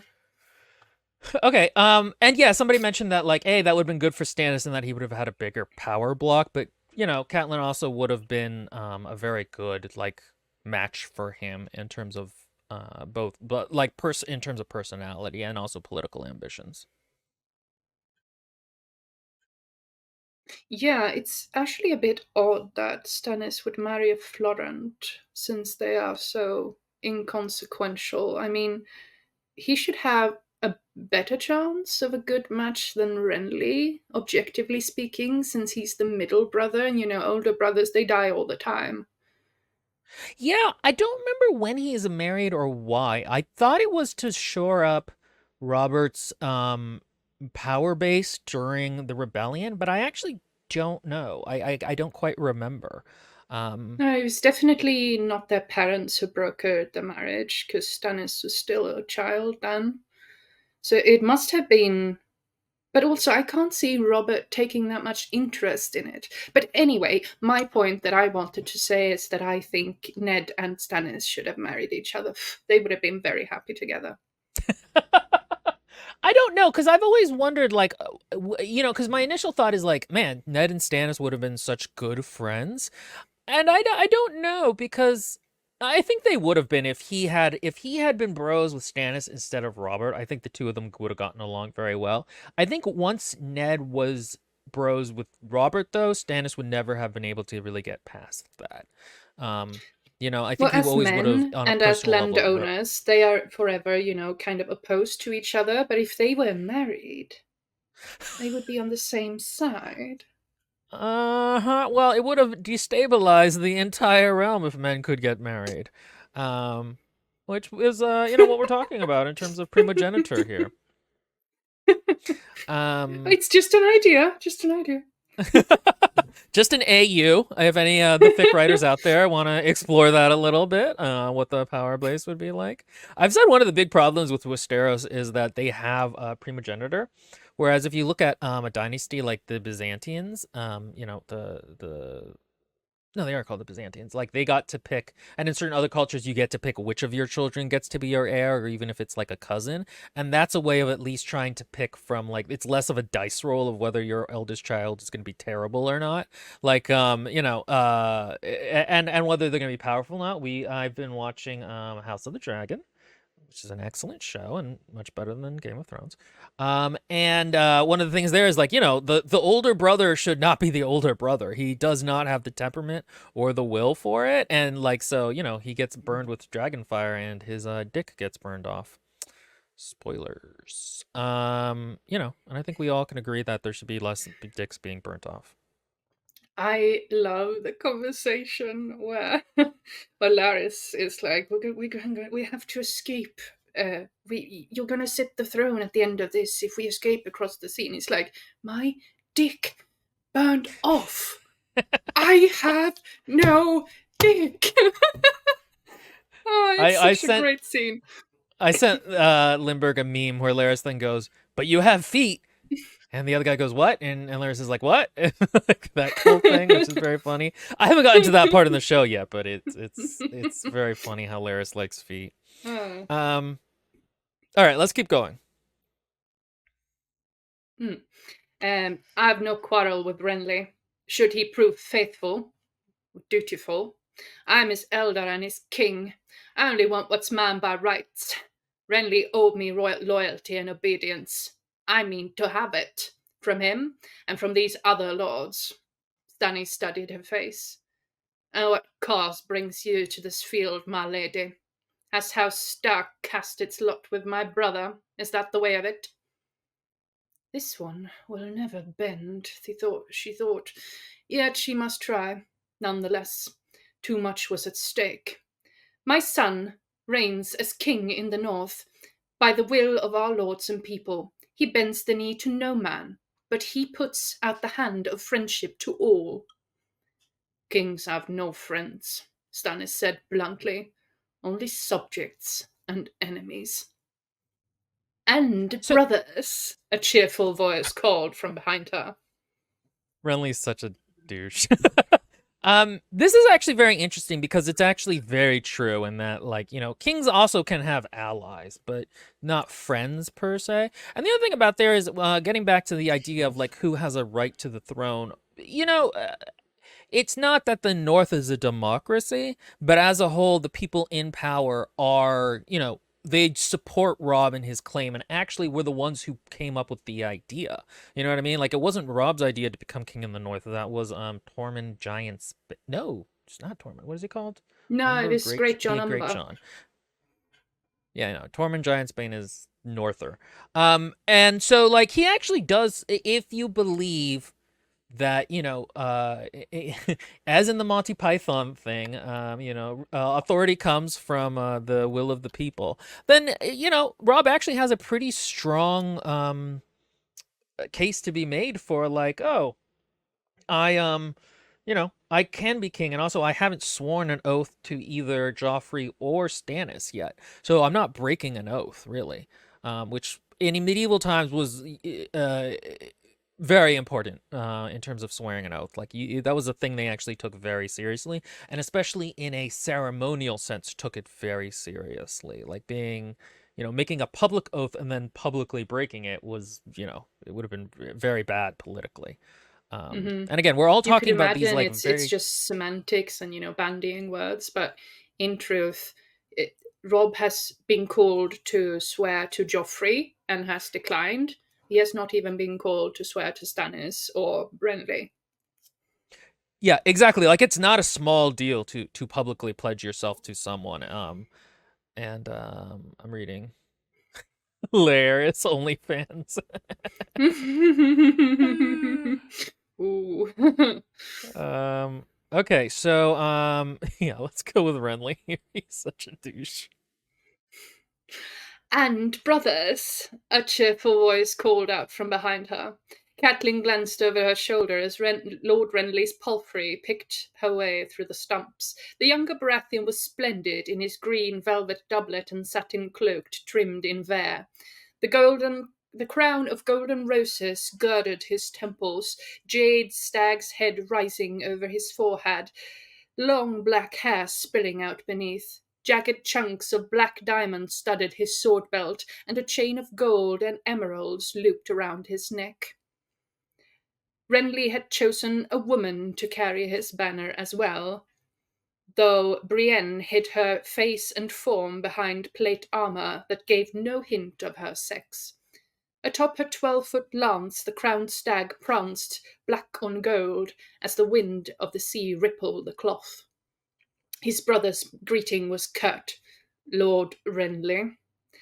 King Renly. Can that truly be you, Stannis? Stannis frowned. Who else would it be? Renly gave an easy shrug. When I saw that standard, I could not be certain. Whose banner do you bear? Mine own. The red-clad priestess spoke up. The king has taken for his sigil the fiery heart of the Lord of Light. Renly seemed amused by that. All for the good. If we both use the same banner, the battle would be terribly confused. Catelyn said, Let us hope there will be no battle. We three share a common foe who would destroy us all. Stannis studied her, unsmiling. The Iron Throne is mine by rights. All those who deny that are my foes. The whole of the realm denies it, brother, said Renly. Old men deny it in their death rattle, and unborn children deny it in their mothers' wombs. They deny it in dawn, and they deny it on the wall. No one wants you for their king. Sorry. Stannis clenched his jaw, his face taut. I swore I would never treat with you while you wore your traitor's crown. Would that I had kept that vow. This is folly, Catelyn said So it's sharply. interesting Lord Tywin. because. Hmm. This is This is interesting, I funny agree. because again, huh? Yeah, no, Renly is funny because he's like needling Robert. Like he didn't really come here in good faith. He came here to just bother Stannis as a younger brother would. And Stannis, I love how just like this part here, I swear I would never treat you with you while you wore your traitor's crown, would that I had kept to that vow. It's very like, humph, I knew this was a bad idea. Why did you make me do this? Even though he's just talking about himself, you know? And then Catelyn consistently in this, like the two brothers will say some dumb shit and go back and forth. And then Catelyn will be like, okay, guys, but maybe the Lannisters. And then Stannis breaks in. Yeah.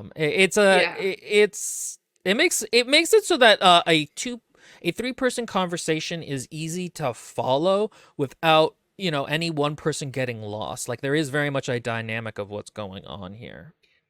And all of their voices are so distinctly different that you don't really need dialogue tags. You don't really need anything. The conversation flows very naturally.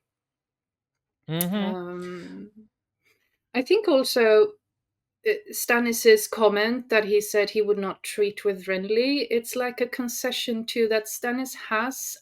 He knows kind of how to stretch out a hand. He kind of knows that he should try and make reconciliation, though he does obviously does not believe that Renly would Well, that's the put thing down his is, crown. yeah, Stannis, like I was saying before, is actually a lot more flexible than either he says he is or other people say he is. He is willing a lot of times Yes. to kind of understand the practicalities of realpolitik, in a way that, like, almost it's interesting because it's almost in a way that Ned didn't. Or at least Ned was kind of used to being the lord of his own realm. Like he didn't go to King's Landing, whereas Stannis did. And so you kind of get the sense that Stannis would have kind of found a way out of that situation in the way that Ned did. Well, he actually did. He knew he couldn't handle it, so he left beforehand. And so it's kind of an interesting thing because for readers, in terms of like literary theory, readers often just believe what an author says, and also the way an author signals things. And so this is again one of the ways that A Song of Ice and Fire is actually very rewarding to dig into. Is you get past like, okay, what do characters say about each other? Let's look at their actual actions, and you'll find their actual actions Hmm. are different. Whereas if you were to do a deep reading of ACOTAR, the book tells you Rysand is sexy and hot and respects women, and when you actually go in deeper, you realize he's a terrible person, but he still gets rewarded for it. Yeah. In A Song of Ice and Fire, all the characters will speak their opinions about each other, and they will speak their opinions about their reasons for doing things, and then you'll have their actions and what they indicate as an extra layer. And since everyone is constantly contradicting each other, it leaves you very free to form your own opinion of what is happening, and Mm-hmm. you can sort of forge your alliances based on your values as a person. Uh, because I realized that I very much sympathize with Stannis in that he just tries to do what he thinks is right. And Mm-hmm. everyone's like, fuck you, Stannis. Oh, you're so pathetic. Yeah, exactly. That's very much, and it's funny because I don't think I liked Stannis that much on a first read, but on reread, I really liked him, and after I read a little bit about him too, in terms of like the meta. Yeah, All right, he this is grew on folly. me. Yeah, he grows on you. This is folly, Catelyn said sharply. If Lord Tywin sits at Harrenhal with 20,000 swords, the remnants of the Kingslayer's army have regrouped at the Golden Tooth, and another Lannister host gathers beneath the shadow of Casterly Rock. And Cersei and her son hold King's Landing and your precious Iron Throne. You each name yourself a king, yet the kingdom bleeds, and no one lifts a sword to defend it but my son. Renly shrugged. Your son has won a few battles. I shall win the war. The Lannisters can wait my pleasure. God, what a dick. He's just so prideful. If you have proposals to make them, Stannis said brusquely, or I will be gone. Very well, said Renly. I propose that you dismount, bend your knee, and swear me your allegiance. Stannis choked back rage. That you shall never have. You served Robert, why not me? Robert was my elder brother. You are the younger. Younger, bolder, and far more comely, and a thief and a usurper besides. Renly shrugged. The Targaryens called Robert a usurper. He seemed to be able to bear the name. So shall I. And so again, we have Catelyn's broke in, trying to get them to talk real. Stannis was like, okay, what's really up? And then Renly just is kind of bitchy to him for a while. Um, yeah, it's interesting because it's very good dialogue. It's back and forth. It's not necessarily what you would think of as witty, but it feels real and it comes from a very real place in the characters. Like it really crackles on They're page. all speaking their conceit from their point of view.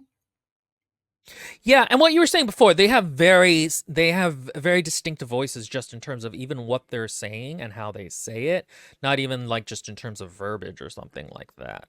Um, Yeah. And in terms of Renly and Stannis, this is a bit of a cumulative moment as well, because both Renly and Stannis have, until this point, been kind of minor characters who are mostly referenced by other people, but they have both been built up as Renly is the vain one. He likes to play at importance, he likes to dress nicely, and he likes fine things, whereas Stannis is the old sourpuss who wants things that everyone denies him and nobody likes him. And now these two titans have sort of shown up to duke it out against each other, and it's so wonderful. And then you have Catelyn in the middle. She's like, "Please, guys, put your dicks away. Uh, we have the Lannisters. Have you forgotten about the Lannisters? If you could just make peace for a little while, we can kill each other later." And they're like, "No, listen to yourselves. If you were sons of mine, I would bang your heads together and lock you in a bedchamber until you remember that you were brothers." Stannis frowned at her. "You presume too much, Lady Stark. I am the rightful king, and your son no less a traitor than my brother here. His day will come as well." The naked threat fanned her fury. "You are very free to name others traitor and usurper, my lord. Yet, how are you any different? You say you alone are the rightful king, yet it seems to me that Robert had two sons. By all the laws of the Seven Kingdoms, Prince Joffrey is his rightful heir, and Tommen after him. And we are all traitors, however good your reasons." Renly laughed. "Oh, you must forgive Lady Catelyn, Stannis. She's come all the way from River Run. A long way, horse. I feel she will never see your little letter. She never saw your little letter." "Joffrey is not my brother's seed," Stannis said bluntly. "Nor is Tommen. They are bastards. The girls, well, all three of them abominations born of incest." Would even Cersei be so mad? Catelyn was speechless. "Isn't that a sweet story, my lady?" Renly asked. "I was camped at Horn Hill when Lord Tarley received his letter, and I must say, it took my breath away." He smiled at his brother. "I'd never suspected you were so clever, Stannis. Were it only true, you would indeed be Robert's heir. Were it so true, this is kind of an do you name me a interesting liar?" question. Is like, does Renly actually think that Stannis came up with this as a lie? Because like, I'm loath to give Renly any credit, but maybe he does think Stannis just came up with this as a lie. So he's like, well, fuck it, it's a free for all, you know? Well, Renly isn't the sharpest knife in the box. So maybe he does, but I think he knows and doesn't care, and that it suits him to tell himself that, because even let's say they were both traitors and rebels, even then Stannis has a better claim as the older brother, the warrior. Um, just Renly is a child. Yeah, I mean that's fair, I suppose. I suppose So that's pretty I fair. And think it also, just fits Renly. his narrative to say that, "Oh, Stannis, you're so clever. You thought that up all by yourself." Yeah, and if I remember correctly, But there's some also, stuff about him. Renly is the king of gossip. He has heard this gossip before. Oh, that's funny. But yeah, no, and if I remember correctly, there's something about him gathering power in the first book. Like he was already kind of planning to break apart from Oh yeah. Stannis, like before that whole letter thing came out, because that came out at the beginning of this Yeah. book. he was already conspiring with making Robert set aside Cersei and marrying Marjorie. And they were kind of setting it up with him and Loras. And then when Robert was wounded by the boar, Renly gathered a loyal retinue to himself and tried to make Ned and seize power. No, I think you're correct. So so it's Renly. we don't have to give Renly credit. That's good. The world has returned to equilibrium. Okay, you can read the next part.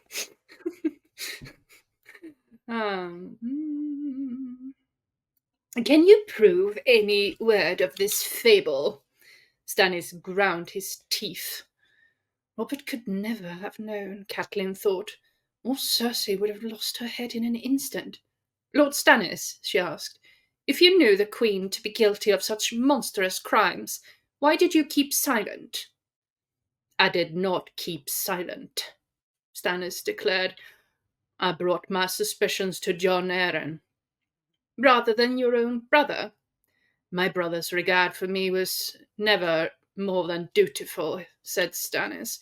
From me, such an accusation would have seemed peevish and self-serving, a means of placing myself first in the line of succession. I believe Robert would be more disposed to listen if the charges came from Lord Arryn, whom he loved. Ah, said Renly, so we have the word of a dead man. Do you think he died by happenstance, you purblind fool? Cersei had him poisoned for fear he would reveal her. Lord John had been gathering certain proofs. Which doubtless died with him. How inconvenient. Catelyn was remembering, fitting pieces together. My sister Lysa accused the Queen of killing her husband in a letter she sent me at Winterfell, she admitted. Later, in the Eyrie, she laid the murder at the feet of the Queen's brother, Tyrion. Stannis snorted. If you step in a den of snakes, does it matter which one bites you first? And a nest of snakes, well. All of this snakes and incest is droll, but it changes nothing. You may very well have the better claim, Stannis, but I still have the larger army. Renly's hand slid inside his cloak. Stannis saw and reached at once for the hilt of his sword, but before he could draw it, his brother produced a peach. Would you like one, brother? Renly asked, smiling. From Highgarden. You have never tasted anything so sweet. I promise you. He took a bite. Juice ran from the corner of his mouth. I did not come to eat fruit, Stannis was fuming. My lords, Catelyn said, we ought to be hammering out the terms of an alliance, not trading taunts. Will, you're quiet. Will.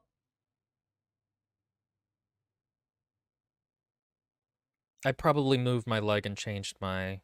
Hold on. No, I'm back on the Yeti's mic. Okay. Stop squirming.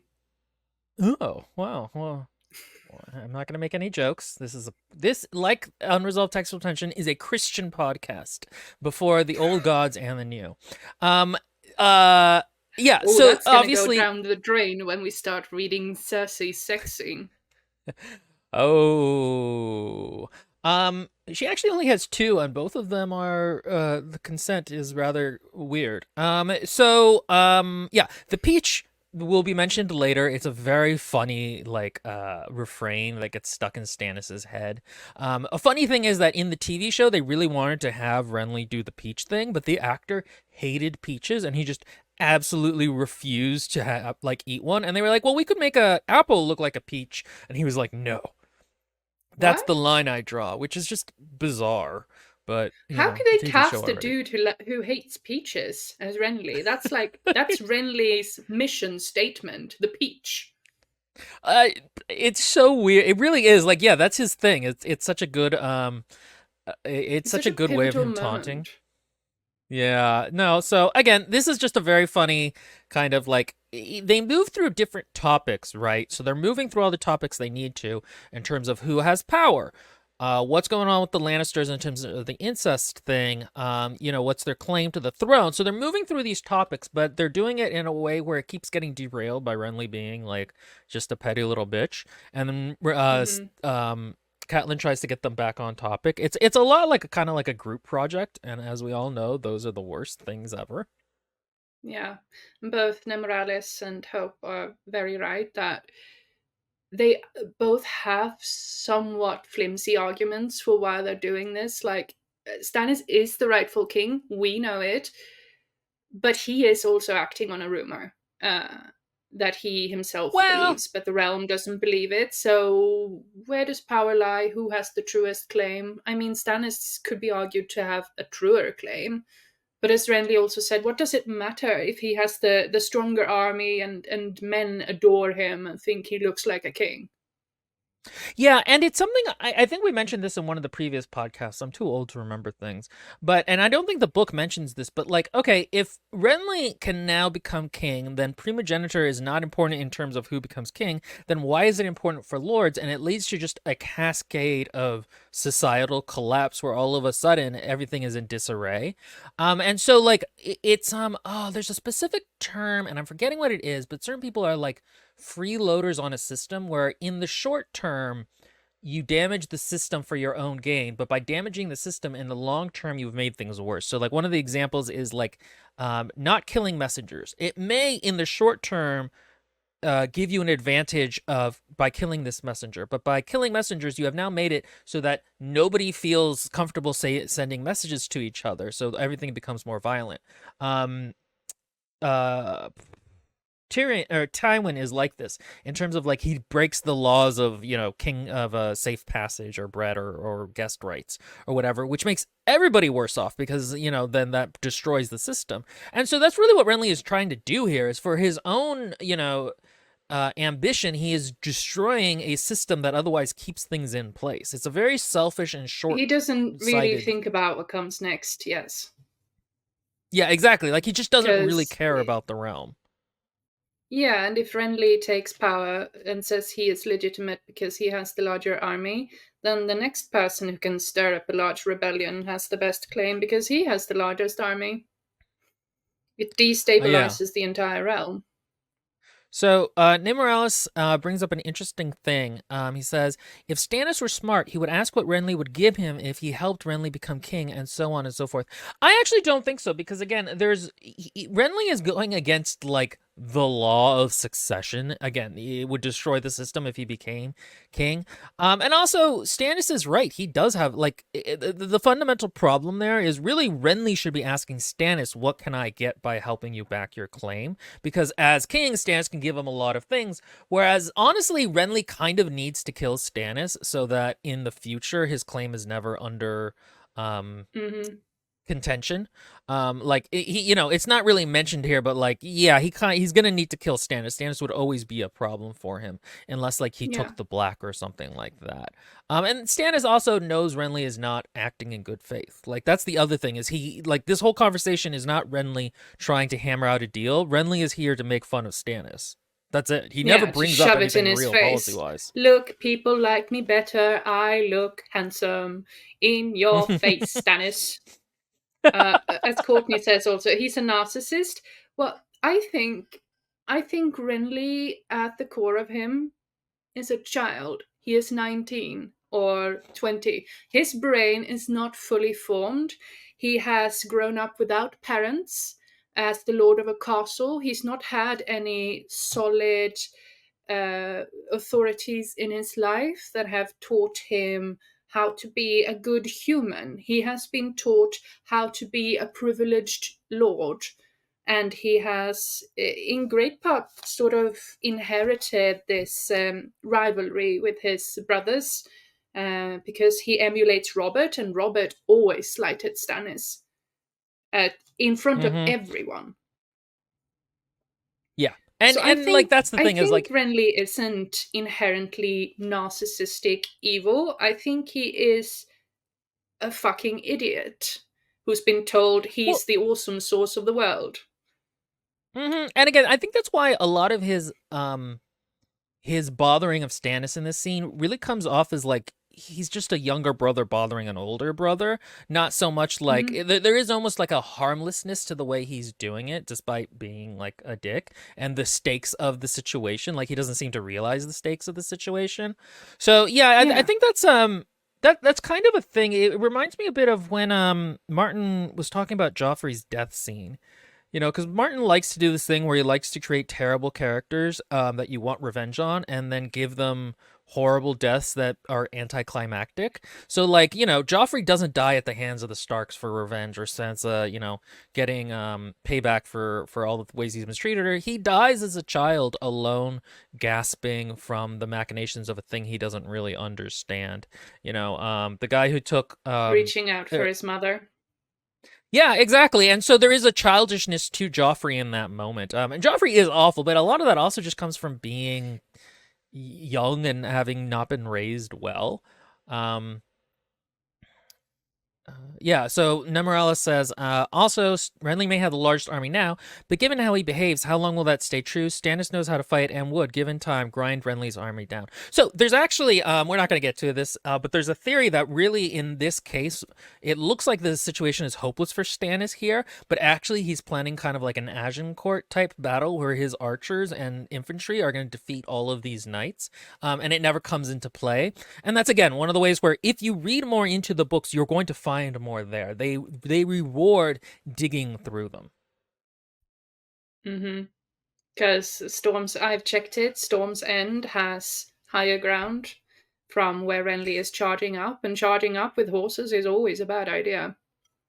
Well, and also the Especially sun is going to be when in their eyes. Stannis is Tarly encamped. mentions.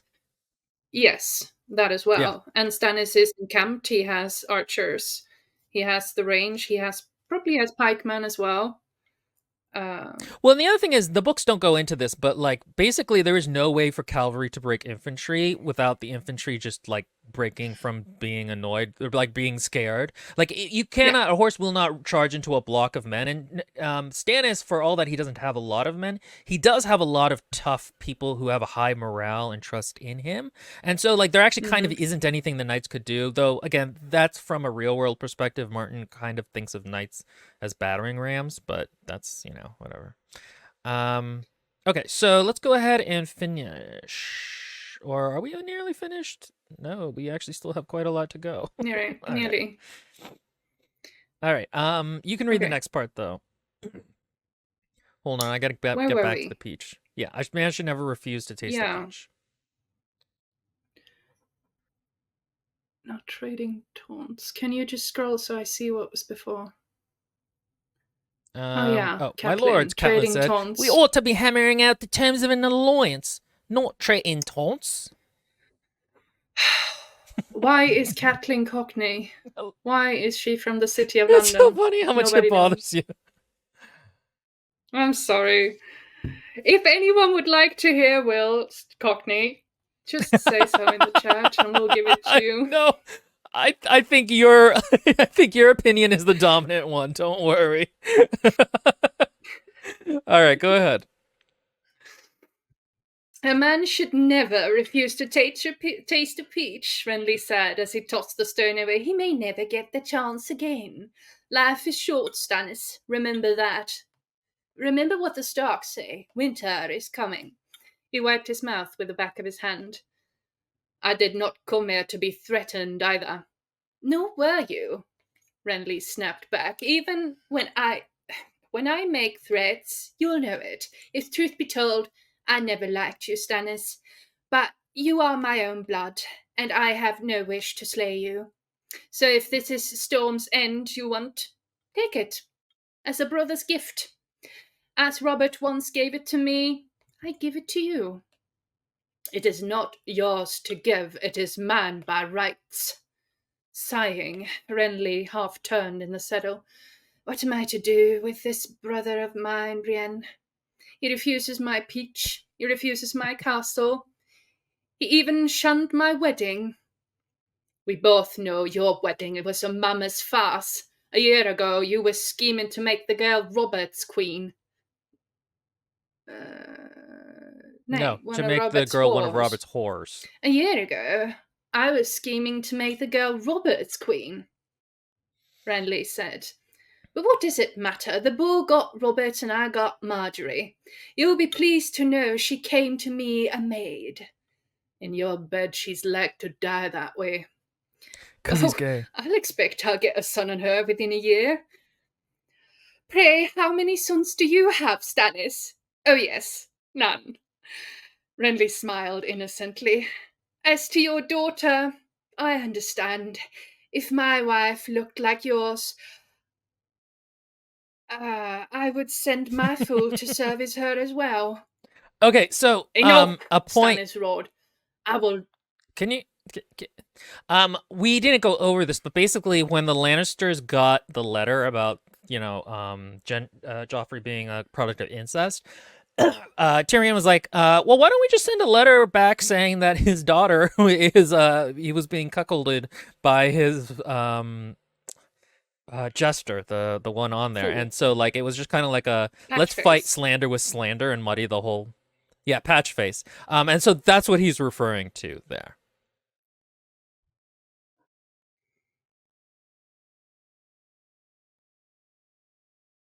Over. Oh, damn. You forgot the over. Enough, Stannis roared. I will not be mocked to my face. Do you hear me? I will not. He yanked his longsword from its scabbard. The steel gleamed strangely bright in the wan sunlight, now red, now yellow, now blazing white. The air around it seemed to shimmer as if from heat. Catelyn's horse whinnied and backed a step, but Brienne moved between the brothers, her own blade in hand. He? No. Put up your steel, she shouted at Stannis. Cersei Lannister is laughing herself breathless, Catelyn thought wearily. Stannis pointed his shining sword at his brother. I'm not without mercy, thundered he who was notoriously without mercy, nor do I wish to sully Lightbringer with my brother's blood. For the sake of the mother who bore us both, I will give you this night to rethink your folly, Renly. Strike your banners and come to me before dawn, and I will grant you Storm's End as your old seat on the council, and even name you my heir until a son is born to me. Otherwise, I shall destroy you. Renly laughed. Stannis, that is a very pretty sword, I'll grant you, but I think the glory of it has ruined your eyes. Look across the field, brother. Can you see all those banners? Do you think a few bolts of cloth will make you king? Tyrell's swords will make me king. Rowan and Tarly and Caron will make me king, with axe and mace and warhammer. Tarth, arrows and Penroe lances. Fossaway, Coy, Mullendore, Eastermont, Selmy, Hightower, Oakhart, Crane, Carswell, Blackbriar, Morrigan, Beesbury, Shermer, Dunn, Footley, even House Florent. Your own wife's brothers and uncles. They will make me king. All the chivalry of the South rides with me, and that is the least of part of my power. My foot is coming behind 100,000 swords and spears and pikes, and you will destroy me with what, pray? What paltry rabble I see there huddled under the castle walls? I'll call them 5,000 and be generous. Codfish lords and onion knights and sellswords. Half of them are like to come over to me before the battle starts. You have fewer than 400 horse. My scouts tell me free riders in boiled leather who will not stand an instant against armoured lances. I do not care how seasoned a warrior you think you are, Stannis. That host of yours won't survive the fight, won't survive the first charge of my vanguard.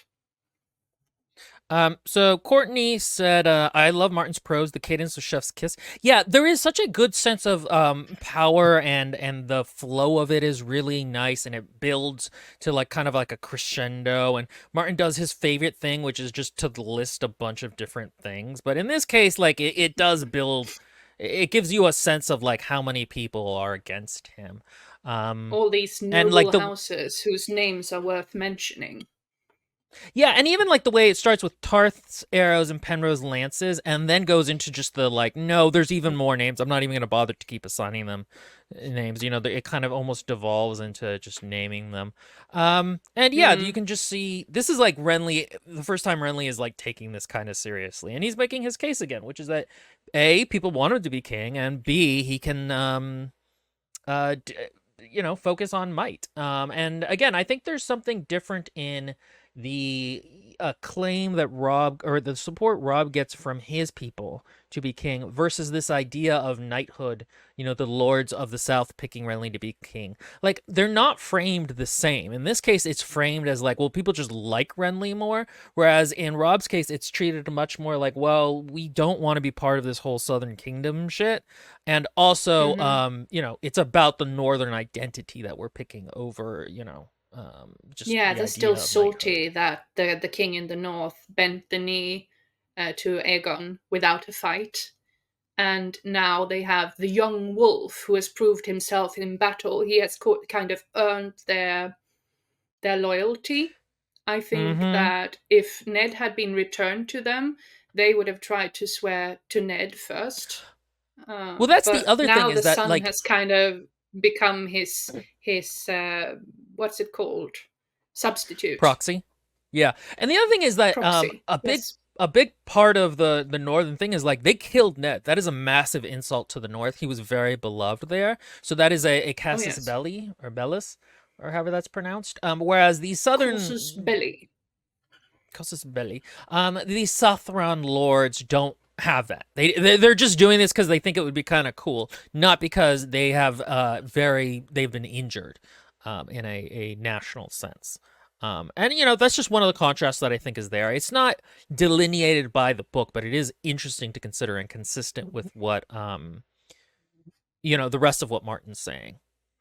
Hmm. Uh, I also wanted to say that if you have read the books like straight up until this point, you will recognize a lot of the names that Renly regurgitates. So you will kind of get the sense of the importance of all these names, which might a little bit get yeah, lost in context at this point, it's reading it interesting this he way. mentioned Selmy here because Selmy is not a very large house. I think it's because Barristan is from there, so that there's a sense of like, oh, Yeah, there's it's again famous. legitimacy And we there. have the Fossaways. We are known with those through Jane Fossaway. We know Mark Mollendor. He's at court. Um, we know I the think the High Eastermonts Towers as have been well. mentioned before as well. The High Tower, of course. Like everyone talks of the High Towers because they make the best wine and they have the richest city and all that. And Yeah, I know it's Morrigan has and Beesbury has been mentioned. Hey, poor good Beesbury. brain. Hey, Sniffy. Uh, Limburg has cats for those who are Yes, unaware. She speaks to them in that's Swedish. that's. If I ever sound very happy to see someone, it's a cat. If I'm more like, "What do you want?" That's a person. Oh, look, he's down here. Ah. We shall see, brother. Some of the light seemed to go out of the world when Stannis slid his sword back into its scabbard. Come the dawn, we shall see. I hope your new god's a merciful one, brother. Stannis snorted and galloped away, disdainful. The Red Priest lingered a moment behind. Look to your own sins, Lord Renly, she said as she wheeled her horse around. Um. Okay. I'm just looking to see how much more we have left. Mhm. Catelyn and Lord Renly returned to the camp where his thousands and her few waited their return. Again, this is a thing Martin does a lot where he's like this and then that, and he contrasts it. That was amusing, if not terribly profitable, he commented. I wonder where I can get a sword like that. Well, doubtless Loras will make me a gift of it after the battle. It grieves me that it must come to this. You have a cheerful way of grieving, said Catelyn, whose distress was not feigned. Do I? Renly shrugged. So be it. Stannis was never the most cherished of brothers, I confess. Do you suppose this tale of his is true? If Joffrey is the Kingslayer's get, your brother is the lawful heir. While he lives, Renly admitted. Oh, okay. This part you may read. Mm. While he lives, Renly admitted, though it's a fool's law, wouldn't you agree? Why the eldest son and not the best fitted? The crown will suit me as it never suited Robert, and would not suit Stannis.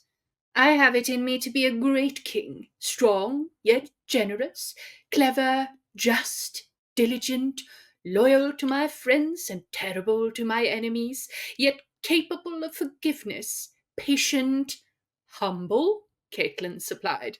Renly laughed. Oh, you must allow a king some flaws, my lady. And that's pretty much the end of that conversation. Catelyn just feels very defeated by the whole thing. And then, it keeps going. Basically, in the rest of the chapter, Renly's like, okay, we're gonna, or no, that's basically it for that chapter. And the next chapter, is the whole, they're preparing to battle Stannis, and then he dies from the Shadow Baby. Overall, No, this is like one of they're preparing to battle Stannis, and Renly dies from the Shadow Baby. yes, from the Shadow Baby. It's this is we talked, I think, in the Sam chapter about how Martin builds things up and then he has scenes that really pay them off. And that's not always easy to do. A lot of writers are very good at building things, but then they're not really good at the payoff. Though actually a lot of them aren't good at the building things either. They just want to skip to the payoff. A la all Okay, romances. this is not the Dish on Other Authors podcast. Martin does this very well, basically, is what I'm saying. And this is such a great example of it. It's such a tour de force. It really, his dialogue really shines here in terms of the characters and their voices. It's a good distillation, too, of the different, the high-minded things the books want to talk about, the themes. Again, compared to a lot of terrible books I've read, it's so nice to have a book that supports that. In my opinion, this is one of the best scenes in all the books, simply because of the dialogue. Like, Martin is so good at letting his characters speak. Mm-hmm. And if you pay attention to it reading, you'll really notice how Martin doesn't deliver dialogue for just people to quip about things that don't matter. But instead, he lets the characters speak, and through it, they show their personality, they show their conceit, it builds on their internal conflict, it builds on the themes of the books of legitimacy and rule. He is a master of And dialogue. kingship. Yeah, he really is. It's really impressive. And then what's interesting is I had been when me and Limburg were talking about doing these Stannis chapters. I was like, okay, and then whichever one comes after this. And you pointed out that there actually aren't any more Stannis chapters in the book. This is the last time you see him. You get a Davos chapter with the Shadow Baby, and then you get a Davos chapter later in the book at the Blackwater. But that's it. Stannis is not in the book anymore. One thing I was saying yesterday is that this book ends with the Battle of the Blackwater. Yeah, and then that's it. And that's something where Martin in this book really understood how much to give Stannis' character and when to not necessarily. He understood pacing and that he didn't need to fill all the area with a Stannis POV or a Davos POV until they become important to the plot again, which is not the case in later books where he's just like, well, why don't we read about Tyrion being drunk a lot on the river? That kind of a thing where he just feels like he can fill space because he doesn't need to worry about it. And so he just kind of blabs a lot. But I think it's, Stannis has some really interesting things in A Storm of Swords. I don't think we're going to do that next, though, because that's like a whole arc and it's much more involved. So we'll probably come back to it. In the story as well. I would ideally like us to look at some Jon stuff before we go there, since these two characters kind of converge. Yeah, that's true, actually, because, honestly, Jon and Stannis, I think, are some of the funniest conversations. I really like the way they don't and do get along at the same time. Yeah, and how they're great. Similar and not. Those are really good interactions. So I don't think we've really picked out what next theme we're going to look at. I mean, we know we did. We're going to talk about Jaime's hand.